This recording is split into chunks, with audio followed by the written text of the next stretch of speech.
COVID-19 merupakan keluarga besar virus yang menyebabkan penyakit pada manusia dan juga hewan. Pada saat ini, virus corona sudah menyebar di seluruh dunia, yang mana virus tersebut memiliki dampak yang sangat besar bagi kehidupan masyarakat. Perdebatan mengenai lokasi awal munculnya virus ini menjadi sebuah perdebatan di kalangan media internasional. Media internasional pun sama-sama memiliki satu suara bahwa asal-usul dari virus corona ini yaitu dari kota Wuhan di Cina. Setelah disebutkan bahwa virus tersebut berasal dari Cina, Cina tidak mau menerima isu tersebut. Maka terjadilah saling tuduh yang tampaknya dimulai dari pernyataan dan juga kritik Cina menangani wabah COVID. Presiden US sendiri, Donald Trump, mengimplikasikan istilah The Wuhan Virus atau The Chinese Virus yang mengacu pada penyakit jenis baru ini, di mana secara tidak langsung ia menyalahkan Partai Komunis Cina yang menangani semua ini secara tidak tepat. Sekretariat Negara Mike Pompeo mengatakan bahwa Partai Komunis Cina tidak menanggulanginya dengan benar dan malah memberi risiko kepada banyak nyawa yang diakibatkan oleh kelalaian mereka. We are once again engaged in a great global struggle. We have waged a fierce battle against the invisible enemy, the China virus, which has claimed countless lives in 188 countries. Di sisi lain, China memilih untuk bergerak dan membantu dunia dengan segala yang mereka bisa kerahkan, dibanding dengan hanya mengomentari apa yang sudah terjadi dan perlahan-lahan kembali membangun stabilitas dan keamanan dunia dari krisis kesehatan. Juru bicara Menteri Luar Negeri China, Zhao Lijian, yang berusaha membalas semua tekanan dari US dengan berbalik menyalahkan mereka perihal virus ini dengan mengatakan bahwa pasukan militer mereka lah yang sebenarnya membawa virus ini ke Wuhan sambil menunjukkan video yang memperlihatkan pencegahan dan pengontrolan yang dilakukan Direktur Robert Redfield saat memberitahu House Oversight Committee bahwa ada kemungkinan warga US yang meninggal karena influenza sebenarnya karena terjangkit COVID-19 karena saat itu belum ada tes yang sempat diberlakukan. Cina memiliki dua tindakan yang dilakukan pada saat masa pandemi, yaitu lockdown dan juga jumpa pers dengan pakar kesehatan. Pada awal pandemi, Cina melakukan pembatasan negaranya dengan tidak membolehkan orang keluar masuk ke kota lain maupun ke negara lain. Dengan adanya kebijakan ini, tentunya memiliki pengaruh negatif terhadap ekonomi di negara Cina. Apabila ada warga negara lain yang masuk, tentunya ia akan menjalani karantina terlebih dahulu. Setelah kurang lebih 2 bulan, akhirnya cara ini dinilai ampuh sampai akhirnya Cina dapat bangkit kembali. Para otoritas Cina berusaha mengulurkan tangannya untuk membantu dunia yang kini sebagian besar menjadi korban dari pandemi global. Meskipun pertumbuhan ekonomi Cina dipertaruhkan akibat banyaknya kerugian yang disebabkan oleh COVID. Selain itu, lebih dari 20 pemerintah lokal juga mendonasikan perlengkapan seperti masker, pakaian pelindung ke kota-kota yang ada di negara lain. Di sini dapat kita lihat bahwa adanya responsibilitas dan kerjasama yang baik antar negara dalam menanggulangi wabah global ini. Amerika Serikat juga mengimplementasi rencana darurat kesehatan publik di titik masuk perbatasan, pengaktifan penemuan kasus, dan juga pengawasan berbasis penyakit yang mirip seperti flu. Kemudian, Amerika Serikat juga memperkuat pencegahan dengan mengerahkan aparat negara.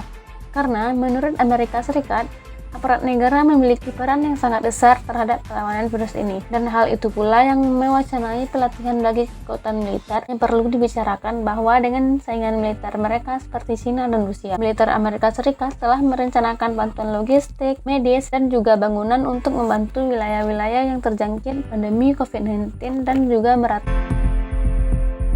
Menurut US, ketidaktepatan Cina dalam menangani outbreak ini mulai ditutupi dengan mengirimkan kebutuhan medis dan dokter ke seluruh dunia sesaat setelah kasus pandemi di Beijing mulai mereda.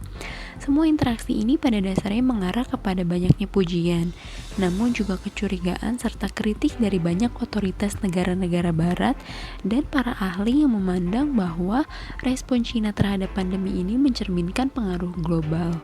Di sisi lain, pemerintahan kepresidenan Trump menuduh adanya misinformasi antara negara-negara tersebut tentang COVID-19 ini. Tindakan kemanusiaan mereka mestinya bisa diketahui oleh media bahwa ini merupakan propaganda Cina yang mengundang publik untuk percaya bahwa US pantas untuk diberi sanksi atas pengabaiannya terhadap merespon kasus ini. Di sisi lain, US juga menerima reaksi yang dilayangkan kepadanya oleh Cina. Juru bicara Menteri Luar Negeri Cina, Hua Chunying, merespon bahwa tindakan yang dilakukan US itu bukannya membantu, namun hanya akan menyebabkan dan menyebarkan ketakutan saja, mengingat US merupakan negara berkembang pertama yang menekankan travel ban bagi pelancong asal Cina dan menarik sebagian staf duta besarnya. 国代表刚才在联合国平台再次散播政治病毒，就新冠肺炎疫情对中国进行攻击抹黑，完全不可接受。我要再次正告美方，甩锅推责掩盖不了美国自身抗疫不力的失误，也期。 Tantangan juga datang dari para warganya yang menyatakan akan kegagalan social distancing yang diberlakukan di US karena masih ditemukan oknum seperti pastor yang masih menggelar perkumpulan di gereja saat kebijakan sudah mulai diberlakukan atas nama kepercayaannya pada agama dan tidak akan membiarkan siapapun menghalangi mereka. Begitu juga para mahasiswa yang sedang menikmati liburan musim seminya dan memenuhi pantai-pantai di Florida dengan mengatakan bahwa mereka tidak takut terjangkit, sebab ini semua tidak lain namun hanyalah sebuah motivasi politik. This morning, spring break gone wild. In Miami Beach, crowds of young people out in force despite the coronavirus threat. If I get corona, I get corona. At the end of the day, I'm not going to let it stop me from partying. Berdasarkan hasil survei Pew Research Center, masyarakat melihat bahwa China sudah sangat baik untuk menangani wabah COVID. Mereka cenderung memiliki kepercayaan terhadap Presiden China, seperti misalnya Spanyol, yang memuji respon penanganan COVID di China dengan mempercayai Presiden Xi Jinping sebanyak 38%. Presiden Donald Trump dinilai memiliki citra yang kurang baik. Reputasi Amerika telah menurun lebih jauh selama 1 tahun terakhir ini. Dari banyaknya mitra di beberapa negara, publik memiliki pandangan yang kurang baik terhadap Amerika Serikat. Misalnya, hanya 41% di Inggris Raya yang menyatakan pendapat positif tentang Amerika Serikat. Penurunan selama 1 tahun terakhir ini berkaitan dengan bagaimana penanganan Amerika terhadap pandemi COVID-19. Dari 13 negara yang telah disurvei, rata-rata hanya 15% mengatakan Amerika Serikat telah melakukan penanganan dengan baik dalam menangani wabah tersebut. Dari 14 negara yang telah disurvei, negara-negara tersebut memiliki kepercayaan kepada Presiden Xi Jinping dan Presiden Trump.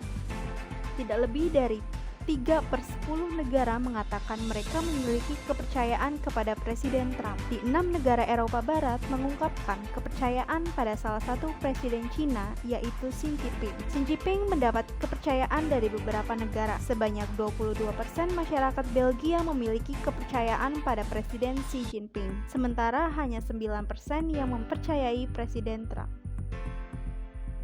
Mayoritas orang menilai respon Amerika Serikat terhadap wabah COVID-19 sangat buruk. Dan hanya sedikit yang berpikir bahwa Amerika Serikat telah menangani wabah COVID dengan baik. Tidak ada negara yang disurvei yang lebih dari 1/5 menanggapi AS telah melakukan penanganan dengan baik dalam menangani virus. Di 13 negara yang telah disurvei menganggap penanganan COVID di negara itu kurang efektif. Dengan adanya pandemi COVID-19 mempengaruhi dan merubah situasi politik dunia. Situasi politik menjadi menegang dan muncul banyak isu serta kontroversi antar negara. Oleh karena itu, teori ini relevan dalam pembahasan kami. Terdapat 3 aspek penting dalam keseimbangan dinamika politik global. Yang pertama, kekuasaan. Aspek kekuasaan di sini mengacu pada power dari kedua negara tersebut, yaitu China dan US untuk saling tuduh. Yang kedua, ada aspek keamanan, yang dimana mengacu pada krisis kesehatan, dimana hal tersebut bukan hanya mengubah situasi politik negara, tetapi juga kegiatan ekonomi.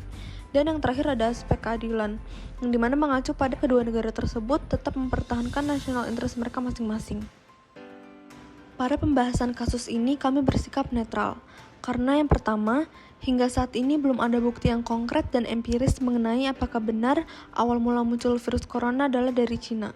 Kepala Misi World Health Organization, Peter Ben-Embarek mengatakan bahwa sangat tidak mungkin virus tersebut adalah bocoran dari laboratorium di Wuhan. Penyelidikan untuk mengidentifikasi asal-usul COVID-19 mengarah pada kelelawar sebagai reservoir alami, dan ini mungkin tidak terjadi di Wuhan. Sementara itu, Menteri Luar Negeri US, Mike mengatakan bahwa ada bukti besar terkait virus corona yang muncul karena kebocoran di laboratorium penelitian virus di Wuhan. Seperti yang kita ketahui, hubungan antara China dan US memang tidak baik.